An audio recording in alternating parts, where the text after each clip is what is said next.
काल आणि परवा स्ट्रेट ऑफ हॉर्मुझमध्ये दोन महत्त्वाच्या घटना घडल्या.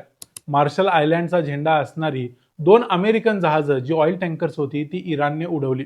मग 2 दिवसात अशा घटना घडल्यावर काल रात्री आणखी एक दुःखद बातमी अमेरिकेसाठी आली, ती म्हणजे अमेरिकेचं एक टँकर प्लेन, ज्याला स्ट्रॅटो टँकर म्हणतात, ते अमेरिकेचं USKC-135 हे एक विमान काल इराणने पाडलं. अर्थात असा दावा इराणने केलाय. अजून देखील अमेरिकेने ही गोष्ट मान्य केली नाही, पण इराणनं असं सांगितलंय की हे विमान जेव्हा इराकवर उडत होतं त्यावेळेला ते आम्ही पाडले. म्हणजे थोडक्यात काय, अमेरिकेचं आणखी एक विमान पडले. आतापर्यंत अमेरिकेची एकूण 4 विमानं पडलेली आहेत, त्यातली 3 विमानं त्यांच्याच मित्र राष्ट्रानं म्हणजे कुवेतनं पाडलेली होती. हे चौथं विमान आहे जे इराणनं पाडले असं इराणचं म्हणणं आहे. मग नेमकं काय झालंय, अमेरिकेचं काय म्हणणं आहे, या विमानामध्ये किती लोक होते, काय काय घडलंय ते थोडक्यात बघूया या व्हिडिओमध्ये. मी आहे रणजित यादव आणि तुम्ही पाहताय द मराठी बाणा. इस्रायल, अमेरिका आणि इराण मधल्या युद्धाचा आजचा 14वा दिवस आहे. हे युद्ध जेवढं अपेक्षित नव्हतं त्याच्यापेक्षा जास्त लांबत चाललंय. या मधल्या काळामध्ये अमेरिकेनं आणि इस्रायलनं इराणवरती मिसाईल्स, ड्रोन्स या माध्यमातून हल्ले चालूच ठेवलेले आहेत. दुसऱ्या बाजूला त्यांची विमानं देखील या इराणच्या आजूबाजूला घिरट्या घालतायत आणि त्यांच्यावर वेगवेगळ्या पद्धतीनं एअर स्ट्राईक्स करतायतच. आता जेव्हा अशी विमानं हवेत उडत असतात त्यावेळेला या विमानांना हवेतल्या हवेत रिफ्युएलिंग करण्याची गरज असते आणि अशा पद्धतीचं हवेतल्या हवेत रिफ्युएलिंग करणारे एक विमान आहे USKC-135. हे अमेरिकेचं विमान आहे, जवळजवळ 60 वर्ष जुनं असं विमान आहे. हे विमान हवेत दुसरं विमान असताना त्याच्यामध्ये इंधन भरू शकतं, ज्याचा वापर करून मग जी फायटर प्लेन्स असतात ती आणखी जास्त काळासाठी हवेत राहू शकतात. त्यांना आपल्या बेसकडं म्हणजे मिलिटरी बेसकडं किंवा एअर बेसकडं परत येऊन रिफ्युएलिंग करून रिटर्न जायची गरज नाही. त्यांना हवेतल्या हवेत अशा प्रकारे इंधन दिलं जाऊ शकतं. अर्थात ही टेक्नॉलॉजी झाली. आता या टेक्नॉलॉजीचा अमेरिकेला नेमका फटका कसा बसला ते बघूया.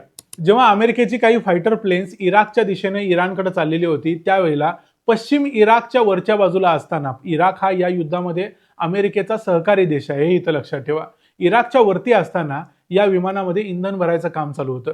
USKC-135 ची 2 विमानं तिथं होती आणि ती वेगवेगळ्या विमानांमध्ये कदाचित इंधन भरत होती. त्यावेळेला तिथल्या काही इराकमधल्या रेजिस्टन्स ग्रुप्सनी या विमानांच्या वरती मिसाईल किंवा वेगवेगळ्या माध्यमातून हल्ला केला आणि या हल्ल्यामध्ये एक विमान पडलं असं मानलं जाते. या विमानामध्ये 5 क्रू मेंबर्स होते आणि हे 5ही क्रू मेंबर्स मग हवेतच विमानातून बाहेर पडले की काय झालं त्यांचा अजूनही काहीही पत्ता नाही. अमेरिकेनं कन्फर्म केले नाही की त्यांचा मृत्यू झालाय, पण त्यांचा मृत्यू झालेला असू शकतो. आता इराणनं असं म्हटलंय, म्हणजेच IRGCनं, इराणची रिव्हॉल्युशनरी गार्ड कोर्स आहे, त्यांनी असं सांगितलंय की आम्ही हे विमान पाडले. आम्ही म्हणजे प्रत्यक्षात इराणने पाडलं नाही, तर इराणच्या ज्या काही प्रॉक्झी संघटना असतात, प्रत्येक देशामध्ये शिया इराणच्या काही महत्वाच्या संघटना आहेत, जसं हेजबुल्ला आहे, हुती आहेत, अशा पद्धतीच्या काही संघटना इराकमध्ये देखील आहेत, सिरियामध्ये देखील आहेत. त्यांना रेजिस्टन्स फ्रंट्स किंवा रेजिस्टन्स ग्रुप्स असं म्हणतात. या रेजिस्टन्स ग्रुपनी हा हल्ला केला होता आणि या हल्ल्यामध्ये हे अमेरिकेचं विमान पडलेलं आहे असा दावा IRGCनं केलाय. अमेरिकेनं मग आतापर्यंत काय सांगितलंय? अमेरिकेनं ही गोष्ट मान्य केलेली आहे की होय, आमचं USKC-135 हे विमान पडलंय. पण अमेरिकेचं असं म्हणणं आहे की हे विमान टेक्निकल रिझन्समुळं किंवा मेकॅनिकल रिझन्समुळं पडलेलं आहे. या विमानाला शत्रूनं पाडलेलं नाही, म्हणजेच इराणनं पाडलेलं नाही आणि हे विमान आपल्या म्हणजे फ्रेंडली फायरमध्ये, जसं कुवेतनं आपलंच विमान पाडलं अमेरिकेचं, तसंही पाडलेलं नाही.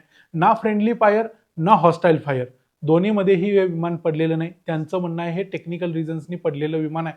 पण प्रत्यक्षात टेक्निकल रिझन्सनी विमानं फार कमी वेळा पडतात. आता युद्ध परिस्थिती चालू असताना टेक्निकल रिझन्सनी विमान कसं पडेल असा प्रश्न देखील काही लोक विचारू शकतात आणि याचं उत्तर अमेरिकेला अडचणीत आणणारं ठरू शकतं. थोडक्यात अमेरिकेचं हे चौथं विमान गेलंय.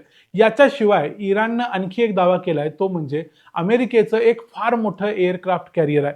अर्थात या एअरक्राफ्ट कॅरियरचा संपूर्ण जगभर जलवा आहे. अब्राहम लिंकन असं त्या एअरक्राफ्ट कॅरियरचं नाव आहे, ज्यामधून शेकडो विमानं एका वेळेला उडू शकतात आणि दुसऱ्या देशावरती जाऊन हल्ले करू शकतात. अशा पद्धतीचं हे कॅरियर आहे.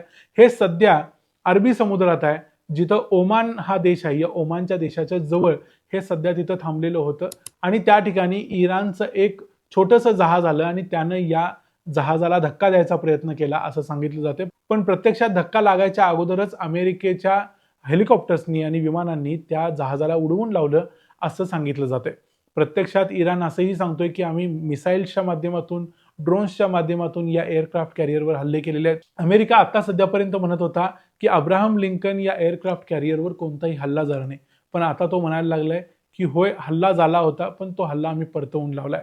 दुसऱ्या बाजूला इराणचं असं म्हणणं आहे की आम्ही हल्लाही केला आणि डॅमेजही केलं. आता हा एअरक्राफ्ट कॅरियर अमेरिकेच्या दिशेने रवाना झालाय. प्रत्यक्षात खरी माहिती काय आहे हे माहिती नाही, पण खरी माहिती एवढी मात्र नक्की आहे की अमेरिकेला या युद्धामध्ये इराणनं चांगलंच गुरफटवून ठेवलेलं आहे आणि याचा परिणाम अमेरिकेवरती दिसायला लागलाय. जसं इस्रायलचं या युद्धामध्ये नुकसान झाले तसं अमेरिका खूप लांब असल्यामुळं ॲक्च्युअल मेनलँडवरती त्यांच्या जमिनीवरती हल्ला जरी होत नसला तरी अमेरिकेचं वेगवेगळ्या माध्यमातून मात्र नुकसान, पैशाच्या माध्यमातून नुकसान, त्यांचे जे मित्र राष्ट्र आहेत त्यांचं नुकसान खूप मोठ्या प्रमाणावर झालंय एवढं मात्र नक्की म्हणू शकतो. हे युद्ध मुस्तफा खामेनी यांनी सांगितल्याप्रमाणे अमेरिकेला पश्चाताप होईल अशा लेवलला आम्ही घेऊन जातो असं ते म्हणाले होते. त्या दिशेला ते घेऊन चाललेले आहेत असं आपण म्हणू शकतो. या व्हिडिओमध्ये इथंच थांबूया. तुम्हाला काय वाटतं या संपूर्ण युद्धाबद्दल, युद्ध परिस्थितीबद्दल ते आम्हाला कमेंट्समध्ये जरूर सांगा. व्हिडिओ आवडला असेल तर व्हिडिओला लाईक करा, चॅनलला सबस्क्राईब करा. पुन्हा भेटू पुढच्या व्हिडिओमध्ये. तोपर्यंत पाहत राहा द मराठी बाणा. जय हिंद, जय महाराष्ट्र.